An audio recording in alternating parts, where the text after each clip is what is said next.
Hey folks, welcome back to Gaming Garbage, where we take a look at games, chat about the gaming news, the industry, and of course stream for fun. Today we're talking about the Nintendo Showcase, and while I think some things looked good, I think the Nintendo Showcase show kind of the weak spot that Nintendo actually has with the Switch 2.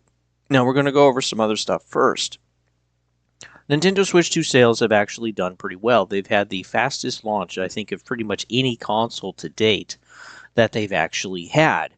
And they basically sold probably around 20 million units in sales so far. Maybe 21, depending, as their price increase is going to go up fairly soon. It already did for Japan. But yeah, they've probably sold about 20 million units so far and almost 50 million software sales. So they've done very, very good. These software sales have only been a few games, and primarily they're all first party. The third party ones really aren't selling at all, and which has frustrated some of the third-party publishers. So they've done very well for themselves. We take a look at the price increase that Japan already had. Well, they didn't sell that many. They had a massive drop from selling almost 250 million consoles. Excuse me, 250,000 consoles to only almost 32,000 consoles.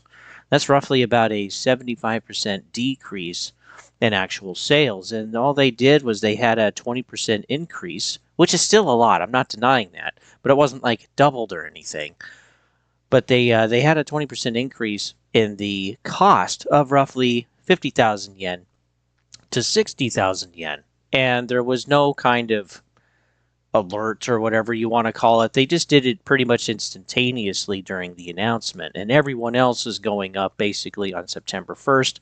And then Latin America, we found out too, is also going up at a later date. Nintendo Switch also experienced a noticeable drop in sales too during the same period, falling from 2,700 units to basically 229. And when you take a look at actually weekly data, which Bellular News did a really good job, you actually see that the amount of Switch 2 consoles that sold are all roughly kind of between 200, 250,000 every single week leading up until we had that price hike. So honestly, what do you think is going to happen to the United States, Canada, and Europe when they actually raise the price of the Switch 2 on September 1st? And then again, Latin America at a later date. And while the Switch 1 has not gone up in price, the Switch 2 is, of course, the main thing that they're trying to sell. We also got to see that too during the showcase, is a lot more kind of like Switch 2 games. And not everything was actually also for Switch. Probably can't run some of them. Some of the other things that I noticed too during the showcase is that while some of the games were good, there was a lot of ports. There was a lot of remasters and remakes. There was also a lot of games that looked fair or looked okay, but when you start looking at the Switch 2 now being $500 or 60,000 yen, it's kind of a harder sale. You need to have kind of more there for you to actually be excited with. And we know too that the prices don't stop there. There's, of course, Nintendo Switch Online and the expansion pass and the $100 controllers, and I mean the list just goes on. And starting basically now, actually, you have to also pay for Party Chat. Isn't that nice? Where it's free everywhere else. So looking at some of the games, well, Fire Emblem Arena actually did look pretty good. Way of the Sword, Lies of P, which is a port. Even Lords of the Fallen 2, which I'm shocked that game is actually going to run on the Switch 2. And I think it just shows how good the upscaler is from NVIDIA for the Switch 2 to actually run stuff. So again, the hardware is not overly amazing. It's actually worse than the Series S. But the thing that I think is surprising is that the Switch 2 costs more or is marketed higher than actually what the Series S is, which is kind of nuts. And the Series S will be able to play, maybe not very well, GTA 6. But yeah, Switch 2 has pretty much no hope of that. So what are we really paying for? We're paying now $500 instead of $400 for worse hardware. And the upscaler, again, does a lot of the uplifting, but that's basically what we're paying for. And that's kind of what I've been worried about, is that the price increases are going to go up, their costs are going to go more, but you're not actually getting like native hardware. You're now having to have AI basically help you actually run your game.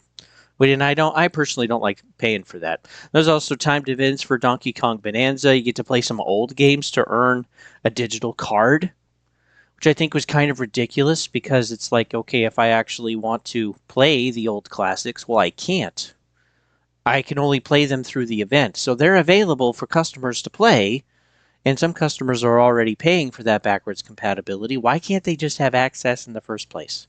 I thought that was just really weird. Also, the Super Mario DLC collaboration um, doesn't really make a lot of sense. Again, Donkey Kong Bonanza was one of the best selling games that they had. I think it was the third best so far. Pokemon ZA and Mario Kart World were better. Um, but Donkey Kong Bonanza still sold, I think, 4 or 4.5 million copies, which is really good with how many consoles that they've sold. So again, they're just trying to milk more money instead of actually trying to bring more, actual content for you to play with. I feel like. We also got to see Xenoblade Chronicles remaster for Switch 2 editions. 2 and 3 will also be later this year. And then we also got to see the Star Fox remake, which did look pretty good. But again, they've remastered that a couple of times, or at least once. We've had a couple of those. And then also later, we got to see Xenoblade Genesis, which looked fairly good. It didn't look bad, but again, it wasn't like, woohoo, amazing. I mean, it is a Xenoblade game. It looks like a Xenoblade game. It plays like one. Okay, that's a fair one. We also got to see Sports Resort, which was interesting. Looked very basic. Again, being able to fly, being able to use kind of like jet skis. Not really too much going on there. Also, thumb wrestling, which they had to take time to actually showcase how it worked. Which, if you watch the Angry Joe show, was kind of hilarious. Um, but again, it didn't overly look good. And of all of the things to showcase, to show you gameplay, they showed you thumb wrestling. Just think about that for a second. Not really sure who they're marketing this to, because even younger players, well, they don't really gravitate toward Nintendo. It's kind of the older people that grew up with Nintendo, but Nintendo doesn't have a lot of people actually coming from the younger generations, and we've seen that with their data for the Switch 1, and I've shared that in past videos. Also got to see Dusk Bloods, though not really. There wasn't any gameplay. They just said, hey, we're going to show you more later. So why even bother having it in the showcase? Makes no sense. Also, Splatoon raids, or raiders, excuse me. And I don't know. That looked okay. Again, I look at a lot of these games, and they're okay. Or they're fair. They're fine. Okay, something like that. And it's because it's mechanics and gameplay that we've seen already before. With the Nintendo trying to catch up with some of the games, with some of their capabilities and things like that, again, they're kind of focusing more on the action side of games instead of story side of games. And that kind of worries me a little bit because we really like Nintendo games because of the stories that they provide and the character development that we have. But they're turning more toward these action games, and it's like, well, we've already kind of had that already for a decade or maybe even longer, which is kind of insane, and I don't think that's overly going to sell very well. One example that we had was Mario Kart World, and kind of like built like Forza Horizon, and it's like, well, yeah, we've already had Forza Horizon for a long time. The game also too felt incomplete with some of the quick patch updates that they had for the game. And then they also designed the algorithm in a way to basically get you to play the shorter tracks, the interim tracks, which didn't make any sense, which basically like a line with some curves in it. And that's not overly excited. Players actually wanted to play the actual tracks themselves. And so kind of a double whammy there on top of $80 or $90 for the physical copy. And players just kind of said no to Mario Kart World. It is still the best selling, but again, I think it's definitely damaged the IP because where do they go from here? Because now they're competing in a market where people are not just centralized to one specific platform anymore. They've had time to dive in with other platforms. And then again, they're not really focusing on really good story and character development. Some of the ports, too, that we got to see during the Nintendo showcase were 11 years old, which I'm glad that they can play those. But again, we got to remember 11 years was uh, like a 360 game. Just kind of want that to sink in a little bit. And one of them that they showed was actually Rise of the Tomb Raider, which is a pretty good game. It was a good reboot of the series, and they sold pretty good games after that. But this also too is for ports for the Switch 1 and for the Switch 2. But yeah, again, some of these ports they're really old, and Nintendo has said too that they have to take more time to actually develop their games now that there's a little bit of ray tracing in there, now that there's also 4K resolution textures and images and stuff, and so it takes longer to make, and well, so their cadence is going to slow down. So they need to rely on actual third party to sell so that they can make money off of those third party to continue to sustain the business. And I don't think that's necessarily going to happen, especially with the Switch 2 system going up in price. Already kind of being $450, and while quote it is a good deal, again I've also said that the Nintendo consoles have never really been a primary console for a long time. It's always been PlayStation or Xbox or even PC being the preferred platform, and if there's extra money available, well then people will buy the Switch 2. And I kind of think that this is all coming around full circle where Nintendo has a real problem on their hands because they haven't been the primary console for a long time. Their games are just as expensive but look worse. The story and character development for quite a few of these is also worse. And while they're okay, they're also trying to get a lot of ports available for not necessarily for kids but for actual adults. And while the experience for the adults for these ports is better somewhere else, it's not great. It's still amazing what the Switch 2 can do for the price that you're paying. But again, if you can get a Series S for maybe roughly kind of the same experience at a cheaper cost, what are we doing here? This is kind of weird. Of course, there's some features, okay, like being able to use the Switch 2 in handheld, but yeah, it doesn't overly look that great. I also got to see Kingdom Hearts 4. The fact that it's in the real world, I don't like. And we're getting out of this kind of world that we've had for a long time. And again, you got to shake it up a little bit. I understand that. And maybe too, the game will kind of be good, but it kind of loses the aesthetic. It kind of loses the fantasy side of the game. And now it feels more grounded, but then you have these Heartless, they've brought the darkness and the light with them. And well, it's kind of running amok, and it looks like it's actually in Tokyo. With with the famous like intersection that they have in Tokyo, and but again, I don't know if it's really going to hit the same. Also, um, Raikou, Sora, or exactly whatever the character's name is going to be at this point, he also looks very, very real. But again, it kind of looks not cartoony. I'm not saying it has to look cartoony, but it doesn't hit the same. I'll just say it that way. Maybe the game is still good. We'll have to see when it actually comes out. But yeah, Kingdom Hearts 4 doesn't hit the same. So, and then the last thing we really got to see is Ocarina of Time remake.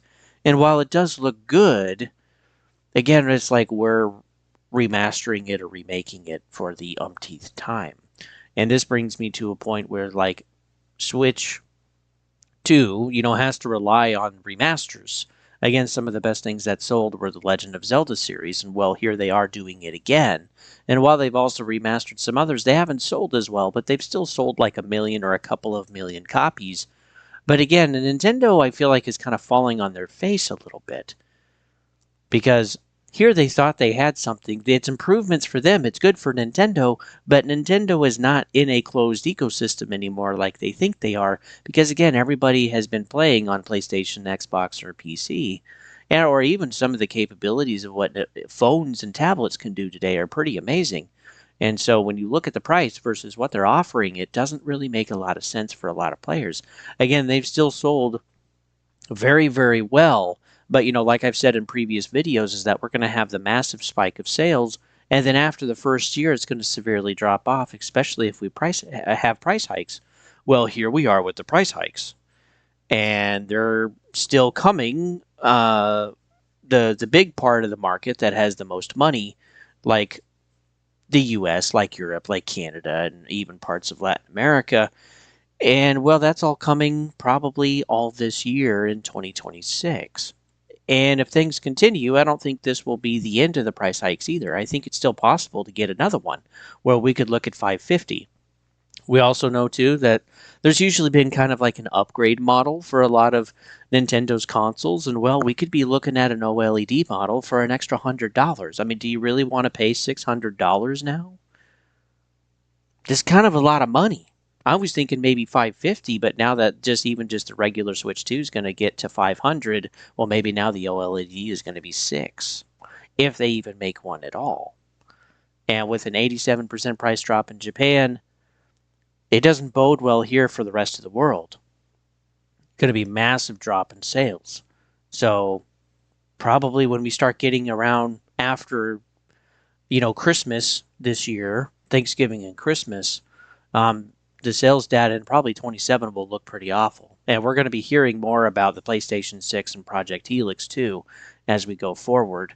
And then again, the biggest stuff that they're selling is the old games. Do you really need to buy Ocarina of Time again? Do you really need to, buy the next Mario Kart World? Do you know what I mean? Like, do you really need to buy more remasters of Xenoblade? Why can't they make great games? And we've shared that too with like looking at Metacritic. Some of the games that they have, like they're the next big thing, and they actually don't score that well. They're scoring in the 60s or in the 70s or even like low 80s, and that's fine. But again, you don't buy a console and expect the exclusives to be fine or good. You expect them to be great, and when they're not, well, when you kind of look at how things are going, there's a point where you just say, nope, I'm not going to buy it. So I think kind of the showcase shows that Nintendo has a relevancy problem, and I've shared that too in previous vids. And again, when I shared that, I thought that maybe the Switch 2 is only going to sell 50 million units total for the Switch 2. Man, the backlash that I got on that, but it's like, guys, Nintendo isn't special anymore. It's not in a walled garden anymore. People have gotten to see, and they're also, in my opinion, it's not really catered toward children either. It's still a cheaper option, but there's also less people having kids almost everywhere in the world at once. So the bulk of your audience is now going to be adults, basically, probably, 25 and older to maybe 45 or 50. And that's kind of where we're at. And when they're not in a closed ecosystem, they get to look at everything else too. And well, they would rather play somewhere else, especially with the way the economies are. They only have so much money to spend. So thanks for tuning in, folks. If I earned it, go ahead and like and share the video and comment. Help the video stay in the algorithm so others can see this. And then, too, if you do sub for any channel, make sure that you also hit the bell notification. Make sure you have those notifications on. Otherwise, you're not going to really see probably next videos. Anyway, what do you guys think of Nintendo and Switch 2? I think they have a serious problem, and they might even struggle just to get to 50 million units, especially after the price hike shows up and their games just kind of being meh in the general sense. So with that, folks, I'll see you guys on the next one.